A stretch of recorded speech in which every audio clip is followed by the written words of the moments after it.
चलिए। ओके, तो हम लोग पढ़ रहे हैं सक्सेस एंड हैप्पीनेस की किताब, जिसमें हम लोग पूरा स्टोरी के द्वारा इसको समझेंगे। ठीक है, इसमें पूरा स्टोरी दिया हुआ है। अभी सबसे पहले हम लोग सवाल जवाब की बातें कर रहे हैं। ठीक है, कि जो इसमें किरदार थे, जो लोग घूमने के लिए गए हुए थे, ठीक है, ट्रेन में इनका सफर में इनकी सारी बातें चल रही थी, और वहां पर इनके जितने भी सारे क्वेश्चन थे, जितने भी सारे सवाल थे, उसको इन्होंने लिखा था। तो ये हमने कल तक पढ़ा था। आज है हमारा डे 3। ठीक है, और सीरियल नंबर 34। ठीक है, हमारा 33 तक वीडियो बन चुका है, इसमें अपलोड हो चुका है। तो चलिए, इसके बाद हम बात करते हैं जो हमने कल पढ़ा था। ठीक है, उसके बाद का सवाल नंबर 7। ठीक है, और वो है उदारता। ठीक, अगर कोई भी समस्या होगी, कोई भी प्रॉब्लम होगी, आप मुझे मैसेज कर सकते हैं। ठीक है, चलिए तो स्टार्ट करते हैं। ध्यान से सुनेंगे, ये एक स्टोरी है, कहानी। ठीक है, जिस तरह से आप लोग लोरी सुनते हैं या सुनाते हैं, ठीक है, उसको उसी तरह से आपको एंजॉय करना है। ठीक है, सिर्फ सुनना है, आप काम करते हुए भी सुन सकते हैं, कैसे भी। ठीक है, 11 बजे तक सेशन चलेगा, उसके बाद आप लोग सोइए, जो भी करना है आप लोग उसको कर सकते हैं। ठीक, इंटरेस्टिंग के साथ में आप इसको सुनिए। ठीक है, तो सवाल क्या है, उसके बाद का सवाल है नंबर 7, उदारता। ठीक है, तो उदार कैसे बने, तिवारी सर और बुआ इतने उदार कैसे थे। ठीक है, यहाँ पर सारी बातें तिवारी सर और उनके बुआ को लेकर के हो रहा था, कि वो इतने धनवान भी थे, वो इतने दयालु भी थे, वो उनके पास इतना पैसा भी था, वो लोगों की मदद भी करते थे, उनके पास परिवार भी था, बहुत अच्छा बहुत बड़ा परिवार भी था, और लोग उनसे बहुत प्यार भी करते थे। तो ये सारे क्वेश्चंस उनके माइंड में थे कि आखिर ऐसा क्यों। ठीक है, उसी से रिलेटेड उन्होंने ये सारे आंसर्स को खोजना उन्होंने स्टार्ट कर दिया। ठीक है, क्या मैं और श्रेया कभी उदार बन पाएंगे, और ये लिखकर मैंने अपनी डायरी बंद कर दी। अपनी जेब में रखने लगा तो श्रेया बोली, ये क्या लिख रहे हो आप। ठीक है, जब देखा तो उनसे पूछा कि ये क्या लिख रहे हो। मैं कुछ बोलता उसके पहले ही वासु बोला, अब चुटकी को तो बताएगा कि अब चुटकी को तो बताएगा कि जैसे मुझे टाल दिया है, वैसे ही इसको भी टाल देगा। ठीक, और फिर श्रेया की तरफ देखते हुए बोला, पूछ चुटकी आखिर लिख क्या रहा है। श्रेया ने पहले मेरी तरफ देखा और फिर वासु की तरफ देखा और बोली, भैया अगर आपको इन्होंने नहीं बताया तो मुझे भी नहीं बताएंगे। मतलब दोस्त दोस्त का इतना भरोसा है। ठीक है, कि एक दोस्त ने दूसरे दोस्त को नहीं बताया है, तो वो श्रेया को भी कैसे बता सकता है। श्रेया की बात सुनकर मैं बोला, अरे वाह, मेरे साथ रहते रहते तो तुम काफी समझदार हो गई हो। और श्रेया बोली, हाँ हाँ, पता है कौन कितना समझदार हो गया है।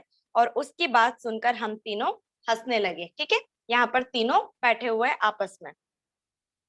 उसके बाद हमें कई घंटों का सफर करना था, लेकिन वो सफर काफी मस्ती में कट गया।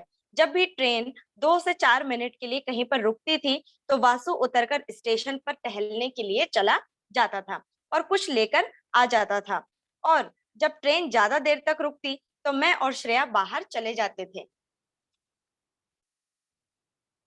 और बीच बीच में हम लोग जयंत को भी नीचे उतार जाते थे, उसको भी उसको भी साथ में लेकर के उतर जाते थे। ऐसे करते सफर काफी आसान से कट गया था, और अगले ही दिन हम लोग सुबह करीब 9:30 बजे स्टेशन पर पहुंच चुके थे, जहां हमें उतरना था। निकलने के पहले ही मैंने तिवारी सर को तार कर दिया था, और तो जब हम स्टेशन पर पहुंचे, तो तिवारी सर ने हमारे लिए पहले ही अपनी गाड़ी भेज दी थी। सर ने रिटायर होने के बाद नई नवेली मारुति 800 खरीदी थी। ठीक है, तो रिटायर होने के बाद कौन सी गाड़ी खरीदी थी, इन्होंने 800 गाड़ी खरीदी थी। इस बारे में मुझे बुआ ने चिट्ठी में बताया था, चिट्ठी में बताया भी था। तो मुझे यकीन था कि कार तो स्टेशन पर आ जाएगी, लेकिन मुझे ये नहीं पता कि हमें लेने के लिए कौन आएगा, है ना। कार तो स्टेशन पर आ जाएगी, लेकिन ये नहीं पता कि लेने कौन आएगा। ओके, हमें लेने के लिए वहां पर 18 से 19 साल का एक लड़का आया था। उसने प्रेस किए हुए पैंट शर्ट पहन रखे थे, कमर पर बेल्ट था और जेब में एक पेन था। पैरों में पॉलिश किए हुए काले रंग के चमड़े के जूते पहने हुए थे। बाल बहुत ही अच्छी तरह से बने हुए थे, और उसको देखकर यही लग रहा था कि वो बहुत ही समझदार भी और पढ़ा लिखा भी था। उसने हमें देखते ही पहचान लिया और न पहचानने की कोई वजह ही नहीं थी, क्योंकि उस स्टेशन पर सिर्फ हम दोनों ही थे जो कि बाहर से आए हुए लग रहे थे। बाकी सभी तो आसपास के लोग ही थे। जैसे ही हम सब उस छोटे से स्टेशन पर उतरे और दौड़ते हुए हमारे पास आ गया और बोला, गोविंद भैया, रास्ते में कोई तकलीफ तो नहीं हुई? मैंने ना में सर हिला दिया और उन उससे कहा, आपको मैंने पहचाना नहीं, ठीक है? तो वो बोला, भैया मेरा नाम विजय है, मेरा नाम विजय है, मुझे मास्टर साहब ने भेजा है आपको लिवाने के लिए, और मैं उनके यहाँ पर काम करता हूँ, ठीक है? तो ये उनने कहा है, जिसने भेजा था, ठीक है? किसने भेजा था? मास्टर सर ने उन लोगों को भेजा, मतलब उन लोगों को लेने के लिए वहां पर स्टेशन पर भेजा। मुझे ये बिल्कुल उम्मीद नहीं थी कि तिवारी सर के गांव के पास मुझे शुद्ध हिंदी बोलने वाला कोई मिलेगा, क्योंकि सर या बुआ के जो भी रिश्तेदार गांव से आते थे वो सभी अवधी ही बोला करते थे, तो मुझे उम्मीद नहीं थी कि वो इतनी अच्छी हिंदी बोलता भी होगा। ठीक। मैंने कहा, अरे वाह, तुम तो बड़ी ही अच्छी शुद्ध हिंदी बोलते हो, और हमें पहचाना कैसे तुमने? तो विजय बोला, भैया आपकी और वासु भैया की फोटो तो साहब के घर की फैमिली फोटो में लगी हुई है। ओके। अब इनको पहचाना कैसे? मतलब इन लोगों की जो फोटो है वो कहाँ पर? उनकी फैमिली फोटो में लगी हुई है। भाभी, और आपकी शादी की फोटो भी वही है, और जयंत बाबू की तस्वीर भी तो लगी है, तो भला आपको कैसे नहीं पहचानूंगा? और जब से आपके आने की खबर मिली है, तब से टीचर जी ने मुझे और जय को घर के आसपास में ही सफाई में लगा रखा है, ताकि उनके जयंत बाबू को खेलने की पूरी जगह मिल जाए। ठीक। ये कहते हैं ये कहते हुए विजय ने जयंत को गोद में लेने के लिए हाथ बढ़ाया, तो श्रेया का मन तो नहीं था किसी अनजान इंसान के हाथों में अपने दूध में बच्चे को देने का, लेकिन उसे बुआ पर पूरा भरोसा था कि किसी गलत इंसान को जयंत के आसपास नहीं जाने देगी। इसलिए श्रेया ने बिना डरे विजय की बाहों में जयंत को थमा दिया। ठीक है, जयंत उनका बेटा है। विजय ने जयंत को अपनी गोद में लिया और उनके माथे को चूमते हुए बोला, भगवान तुम्हें खूब लंबी उम्र दे, दुनिया भर की खुशियां तुमको मिले, किसी की नजर ना लगे। अपना आशीर्वाद देकर कुछ पल तक वो जयंत को प्यार से खिलाता रहा, और उसके बाद मुझसे बोला, चलिए भैया घर चलते हैं, बुआ भी आपका इंतजार कर रही होगी। ये उनकी जो बातें हो रही है, ये वहीं पर स्टेशन पर हो रही है। ठीक है।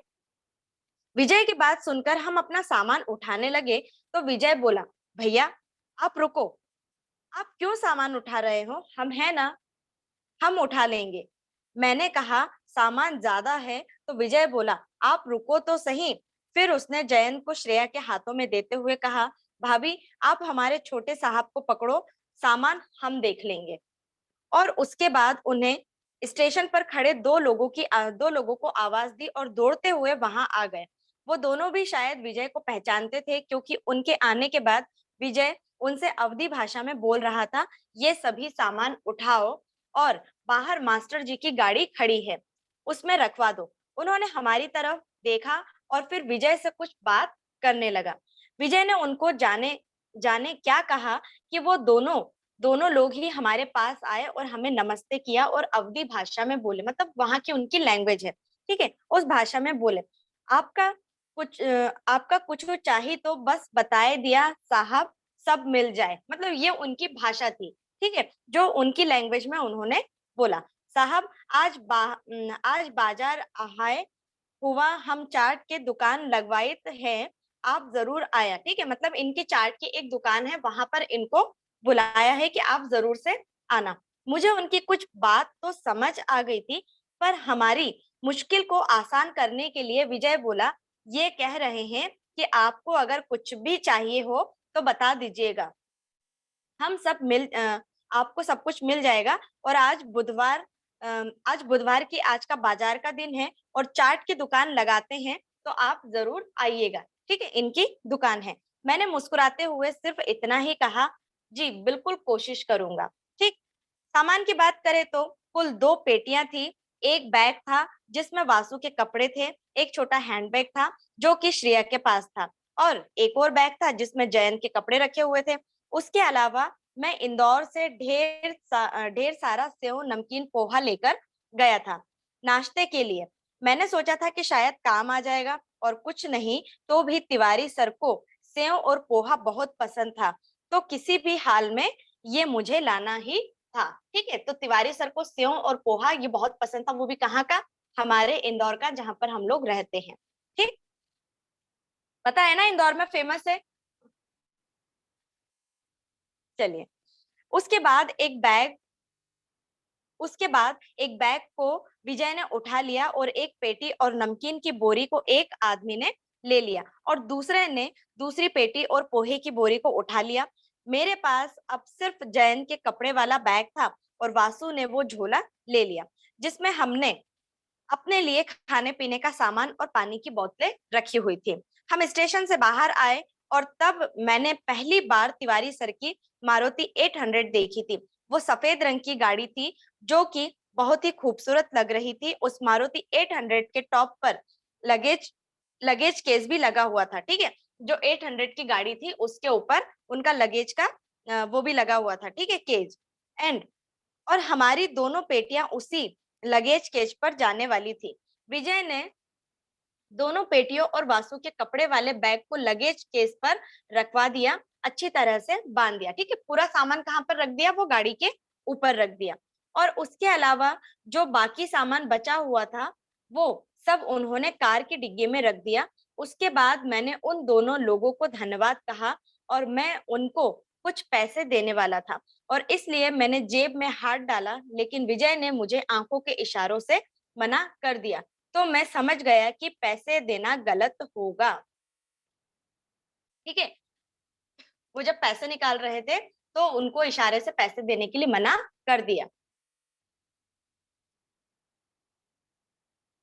लेकिन मेरा हाथ जेब में जा चुका था, मतलब गलती तो हो ही चुकी थी और मुझे इसे सुधारना था। तो मैंने अपना बटुआ निकाला, उसमें से अपने विजिटिंग कार्ड निकालकर दोनों को ही दे दिए, और उनसे कहा कभी भी इंदौर आना हो तो मुझे फोन जरूर करिएगा। ठीक है, जब मैंने बटुआ निकाला तो मैंने देखा था उनके चेहरे पर एक जो भाव थे, वो किसी के चेहरे पर तब आते हैं जब उनका कोई अपमान करता है। लेकिन जब मैंने मेरा कार्ड उनको दिया तो वो निराशा वाले भाव जैसे गायब हो गए, और उनके चेहरे पर खुशी और गर्व वाली फीलिंग साफ साफ नजर आ रही थी। मेरा कार्ड हाथों में लेकर उन्होंने बड़ी ही खुशी के साथ अपनी जेब में रख लिया, और जब मैंने उनसे विदा ली तो वासु उन दोनों के पास गया और उनमें से एक के कंधे पर हाथ रखकर उससे बोला, मदद करने के लिए आपका बहुत बहुत धन्यवाद। ठीक है, और फिर वासु ने पूरी आत्मीयता से उस व्यक्ति को गले लगा लिया। उसके बाद वासु दूसरे शख्स की तरफ पलटा और उसका हाथ अपने हाथों में लेकर बोला, आपका भी बहुत बहुत धन्यवाद, और हम लोग आज आपकी दुकान पर चाट खाने या पोहे चाट खाने आ पाएंगे भी या नहीं पता नहीं, लेकिन वादा करता हूं कि हम जरूर आएंगे। और फिर वासु ने उसे गले से भी लगा लिया। जब वासु वहां से पीछे हटा तो मैं देख सकता था कि उन दोनों ही लोगों की आंखों में एक चमक थी। अब ये चमक वासु के कंपैशन से हुई थी या उनकी पलकें भीग जाने की वजह से, ये तो मैं नहीं बता सकता, लेकिन वो चमक मुझे जरूर दिख रही थी। ठीक है, जो एक भावना होती है, एक भाव थे उनके, ठीक है, वो चमक इनको जरूर से दिख रही थी। और फिर उनसे विदा लेकर हम लोग गाड़ी में बैठ गए। मैं और श्रेया पीछे की सीट पर बैठ गए, विजय ड्राइवर सीट पर बैठ गया, और वासु जयंत को लेकर आगे की सीट पर बैठ गया। वहां से जब हम लोग निकले तो मैंने देखा वो दोनों लोग जिन्होंने हमारा सामान कार तक पहुंचाया था, वो अभी भी हमें जाते हुए देख रहे थे। जब हम वहां से थोड़ा आगे निकल गए तो विजय बोला, भैया अब मुझे समझ आया कि साहब और बुआ आप दोनों को इतनी तारीफ क्यों करते हैं। विजय ने कहना जारी रखा और बोला, भैया जब आपने जेब में हाथ डाला था तो मुझे लगा कि आप उनको पैसे देने वाले हो, लेकिन आपने उनको अपना कार्ड देकर मेरा डर खत्म कर दिया। और वासु भैया ने उनको गले लगाकर टीचर जी की बात को साबित कर दिया कि आप दोनों पैरों पर चलता फिरता दिल हो। आपको सच में पता है कि आप लोगों को सम्मान कैसे देना है। ठीक है, मतलब इन लोगों को पता है कि लोगों को सम्मान कैसे देना है, तो इसीलिए उनकी रिस्पेक्ट हुआ करती थी। तब तक गाड़ी स्टेशन वाली रोड से निकलकर एक ऐसी सड़क पर आ चुकी थी जिसके बाईं तरफ बहुत ही बड़ी नहर बह रही थी और दाईं तरफ बहुत से सफेद के बड़े बड़े पेड़ थे और उसके आगे बड़े बड़े खेत थे। उन खेतों के आगे कुछ गांव भी दिख रहे थे। नहर से दूसरी तरफ भी लगभग ऐसा ही नजारा था, पर दूसरी तरफ जो सड़क थी वो कच्ची थी और जिस सड़क पर हम चल रहे थे वो काफी पक्की और चिकनी थी। श्रेया नहर को देखकर चमक उठी थी और उसे पता था कि ये नहर, लेकिन फिर भी उसने विजय से सवाल किया, विजय भैया ये क्या है? और विजय बोला, ये हमारे यहाँ की बड़ी नहर है भाभी, और इस नहर से छोटी नहरें निकलती हैं और ये सिंचाई के काम आती है। उसने कहना जारी रखा और ये दोनों सफेदे के पेड़ सॉरी फॉर दैट, एक मिनट, हाँ, चलिए। और ये जो सफेदे के पेड़ आप देख रहे हो वो इसलिए लगे हैं कि ये नहर के आसपास की मिट्टी पानी में ना बह जाए।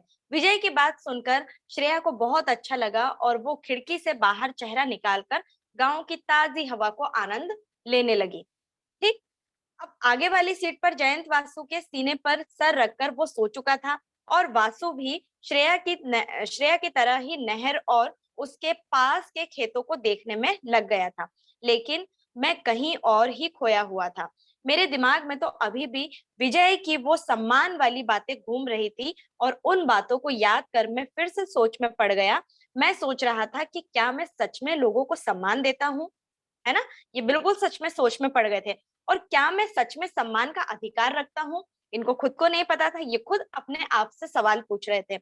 वासु की बात करूं तो वो सबको सम्मान करता था और वो सम्मान का अधिकार भी रखता था, पर मैं और श्रेया वैसे नहीं थे।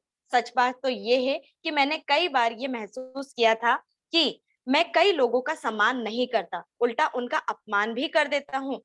और यही बात मैं श्रेया के लिए भी कह सकता था, क्योंकि श्रेया भी कई बार उसी रास्ते पर चल पड़ती थी, मतलब लोगों को अपमान करना। ठीक है, मुझे फिर से तिवारी सर और बुआ याद आ गए, क्योंकि वो तो सबका सम्मान ही करते थे और मुझे याद नहीं कि आज तक कोई एक इंसान भी ऐसा देखा होगा जो उन दोनों को जानता हो लेकिन उनका सम्मान न करता हो। और इस सम्मान में कोई मजबूरी नहीं बल्कि श्रद्धा और प्यार होता है। मेरे दिमाग में सवाल चल रहा था, और आखिर कैसे वो इतना सम्मान हासिल कर पाए। मैंने फिर से अपनी डायरी निकाली और एक नया पन्ना खोला और उस पर लिखा सवाल नंबर 8। ठीक है, अब उनको सवाल नंबर 8 में उन्होंने क्या लिखा था? सम्मान के बारे में। अब उनका ये क्वेश्चन बन गया था, कैसे? इतने सारे क्वेश्चन, अब उन्होंने सम्मान को देखा कि उन्होंने जो लोग आए हुए थे, जो गाड़ी में बैठे हुए थे, उनको इतना सम्मान कैसे दिया। ठीक है, तो अब उनका सवाल निकल चुका था सम्मान को लेकर के। अब ये सम्मान को लेकर के इन चीजों के ऊपर बातें कर रहे थे। ठीक है, तो लोगों का सम्मान कैसे करें और लोगों से सम्मान कैसे पाए। ठीक है, हम लोगों को सम्मान कैसे दे और लोगों से सम्मान कैसे पाए, पहला सवाल उन्होंने ये लिखा। अब बात आई उनकी तिवारी सर की। तो तिवारी सर और बुआ कैसे सबका सम्मान करते थे, ठीक है, और कैसे सम्मान पाते थे। क्या मैं और श्रेया सम्मान दे पाएंगे और हासिल कर पाएंगे, ये उनका डाउट था। ठीक है, कि क्या हम भी ऐसा कर पाएंगे। ये सवाल लिखकर मैंने अपनी डायरी को फिर से बंद कर दिया। इस बार ना ही वासु ने कुछ नोटिस किया और ना ही श्रेया ने। ठीक, और मेरे लिए ये अच्छा ही था, क्योंकि मैं विजय के सामने फिर से उनको कोई भी जवाब नहीं देना चाहता था। उसके बाद मैंने श्रेया की तरफ देखा तो वो तब तक बाहर की खूबसूरती नजारों को देख रही थी, लेकिन मेरी वजह से वो नजारे और ज्यादा खूबसूरत हो गए थे, क्योंकि उन नजारों के साथ मैं श्रेया की खूबसूरती को भी देख रहा था और उसकी मंद मंद हंसी को भी, और जो भी उसे बाहर के नजारे देखने को मिल रही थी। मैं कुछ नहीं बोला, मैं सिर्फ श्रेया को देख रहा था और श्रेया बाहर के नजारों को। इस बीच हमने नहर पर कई पुलों को भी देखा जो कि नहर के दोनों किनारों को जोड़ते थे। इसमें कुछ पल इतने बड़े थे और उस पर से एक बड़ी बस भी निकल जाए। ठीक है, जो पुल थे वो बहुत बड़े थे। ठीक है, कि वहां से एक बस भी निकल जाए, और कुछ छोटे पुल भी थे जो वहां से सिर्फ कार ही निकल जाए वो भी पर्याप्त है। ठीक, और कुछ इतने छोटे थे कि उनसे या तो इंसान पैदल जा सकता था, या तो फिर एक कोई साइकिल निकल सकती थी, या तो फिर कुछ नहीं। तो वहां पे 3 पुल थे, ठीक है। एक से बस निकल सकती थी, दूसरे से कार, और तीसरे से या तो कोई इंसान पैदल चला जाए या तो फिर वो साइकिल लेकर के चले। इस बीच विजय भी तब तक कुछ नहीं बोला जब तक कि हम उस पुल पर नहीं पहुंच गए जहां से हमें मुड़ना था। असल में वो पुल तक आने के कुछ देर पहले ही बोला, भैया वो जो आगे पुल दिख रहा है ना, वहीं से हमें बाई तरफ मुड़ना है। ठीक। मुझे इस बात से कोई फर्क नहीं पड़ता, लेकिन मैंने ऐसे ही कह दिया, ओके। लेकिन जैसे विजय ने मेरा ओके सुना ही नहीं था, वो अपनी ही धुन में बोलता रहा और वही पुल के पास से जो दाई तरफ का जो रास्ता जाता है, वो बाबा के वन को जाता है। वहां बाबा का बड़ा सिद्ध मंदिर, कल वीरवार बृहस्पति बाबा का मंदिर है, तो वहां बाजार भी लगेगी और कल मैं वहां ले चलूंगा आपको। ठीक है। अब मैंने कुछ नहीं कहा, लेकिन बासु ने सवाल किया। अब फिर से सवाल, क्योंकि अभी हम सवाल जवाब के ऊपर ही अभी लगे हुए हैं, ठीक है, तो यहाँ पर आपको सारे ही सवाल मिलेंगे। वो भाई साहब जो स्टेशन पर मिले थे ना, वो यहाँ की बाजार भी आते हैं या बस एक ही जगह दुकानें लगाते हैं? मतलब जो उन्होंने कहा था ना कि हमारी चाट की दुकान है, आप आइएगा वहां पर, ठीक है। तो फिर उन्होंने ये सवाल पूछा है कि वो जो कल हमें बताए थे भैया ने, ठीक है, तो उनकी शॉप कहाँ पर है, क्या वो यहीं पर उनकी दुकान लगाते हैं या फिर कहीं और पर? ठीक है। जवाब में विजय में बोला, हाँ भैया वो यहाँ भी आएंगे। ये सुनने के बाद वासु बोला, तब तो हम बिल्कुल चलेंगे। तब तक कार उस पुल के पास पहुंच चुकी थी और जिस पर हमें मुड़ना था, तो विजय ने धीरे से गाड़ी को बाई तरफ मोड़ा और एक एक झटके के साथ गाड़ी को पुल के ऊपर चढ़ा दी। ये पुल काफी चौड़ा था और जब हम पुल पर पहुंचे तो मुझे पहली बार नहर की चौड़ाई का अंदाजा हुआ। ठीक। बगल से देखने पर नहर इतनी चौड़ी नहीं लग रही थी, लेकिन पुल पर आने के बाद ये काफी चौड़ी लगी। तो मैंने विजय से पूछा, विजय 2 मिनट के लिए गाड़ी रोक सकते हो क्या? विजय ने बिना कोई सवाल किए ब्रेक लगा दी। गाड़ी बिल्कुल भी तेज नहीं थी, तो बस कुछ दूर जाकर गाड़ी रुक गई। गाड़ी रुकते ही अपनी तरफ का दरवाजा खोला, बाहर आ गया और घूम घूम कर मैंने श्रेया का दरवाजा भी खोल दिया।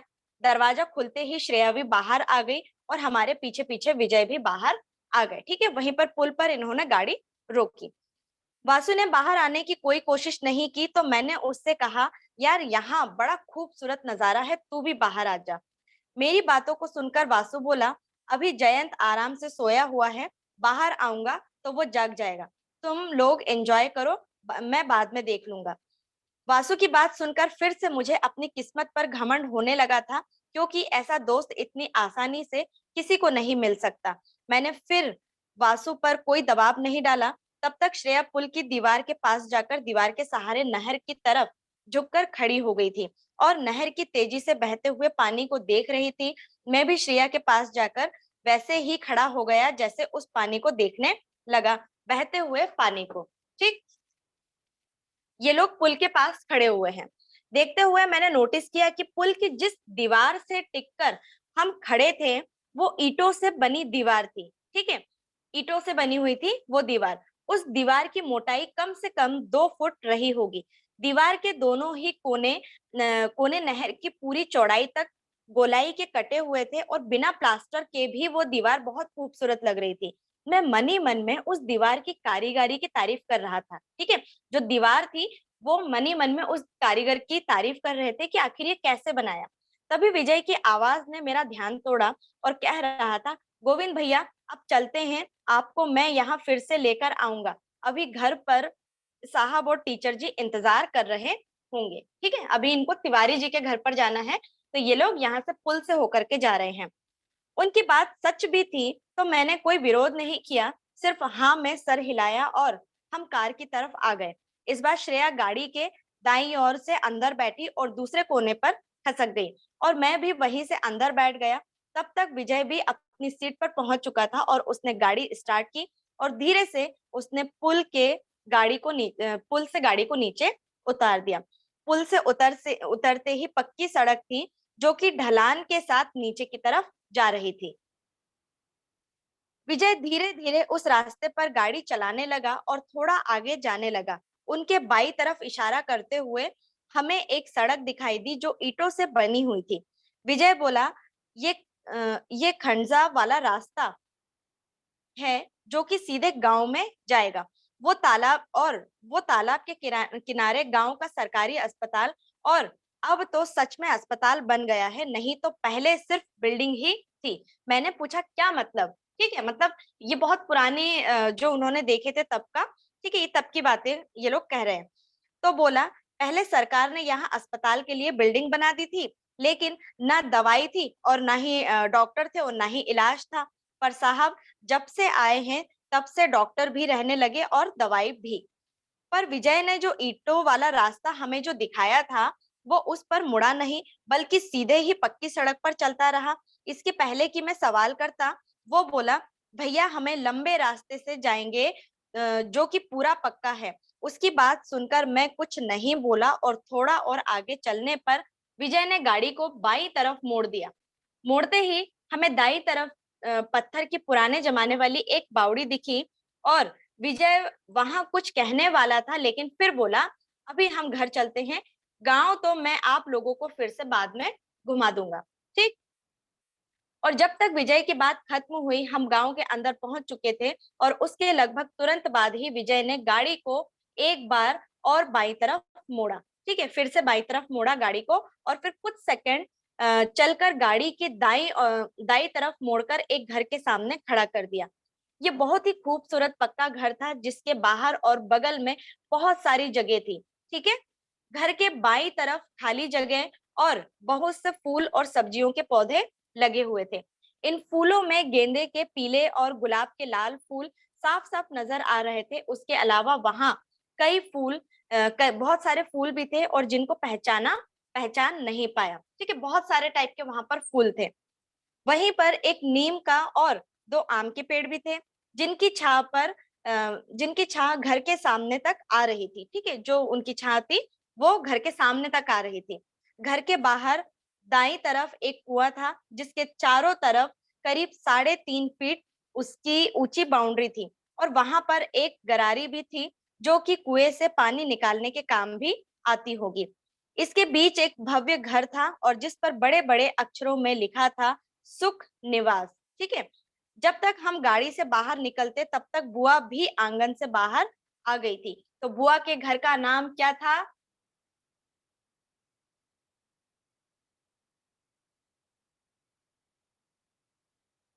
ओके, पहले से ही अ, अब वहां पर बुआ जी जो थी वो घर के सामने आ गई थी। कई औरतें थी जो बुआ हमारे आने का इंतजार करते हुए आंगन में बैठी हुई थी। बुआ जी जो थी वो जल्दी जल्दी हमारे पास आई। उनके हाथों में एक पूजा की थाली थी। पहले गाड़ी अ, पहले गाड़ी में से मैं निकला, उसके बाद में साड़ी के पल्लू को सर पर रखकर श्रेया बाहर आई। जयंत अभी भी वासु के सीने पर सर रखकर सोया हुआ था। और जयंत उनका छोटा बेटा है। एंड मैंने आगे बढ़कर गाड़ी का दरवाजा खोल दिया, और वासु जयंत को लेकर बाहर आ गया।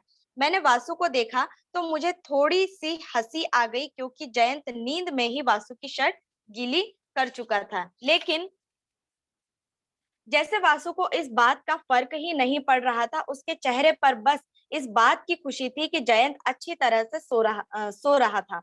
वासु को देखकर मुझे यही लग रहा था कि ये निश्चित रूप से तिवारी सर जैसा अच्छा पिता बनेगा।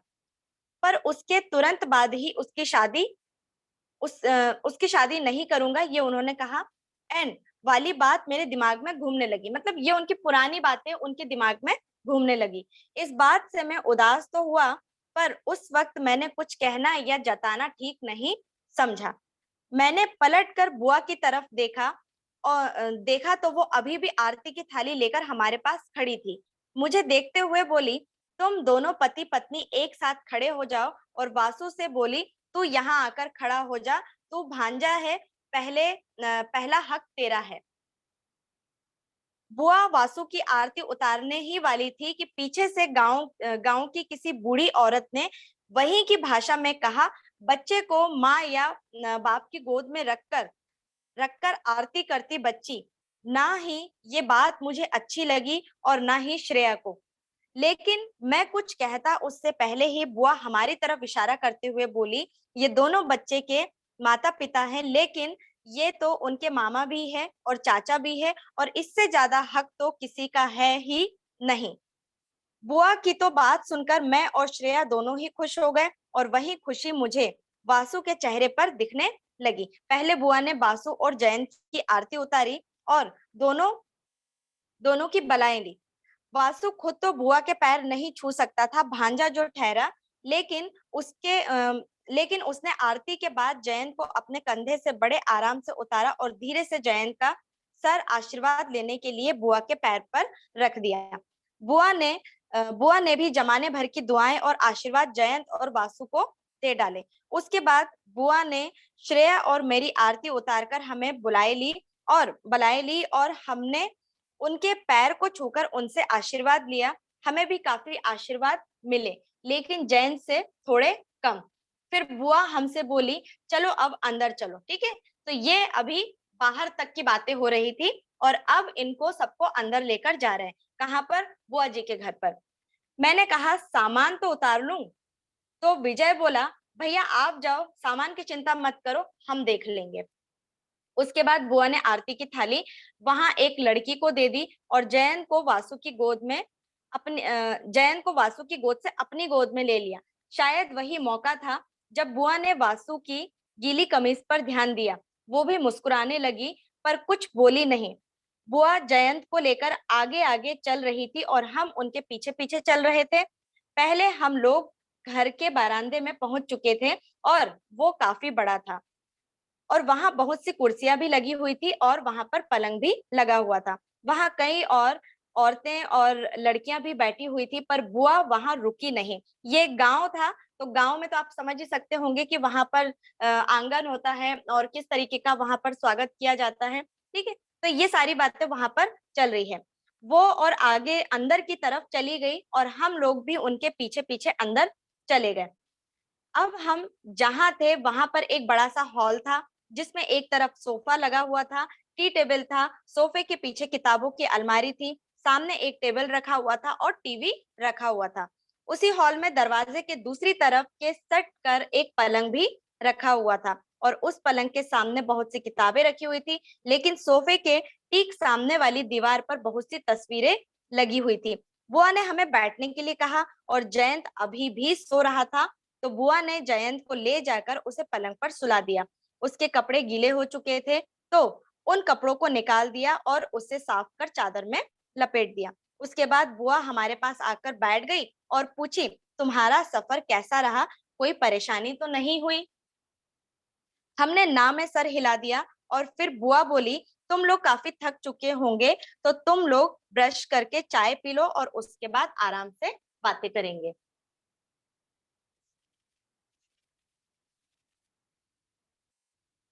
ओके। तो इसके आगे का चैप्टर अभी इसी लिंक पर दोबारा से आ जाइए, ठीक है।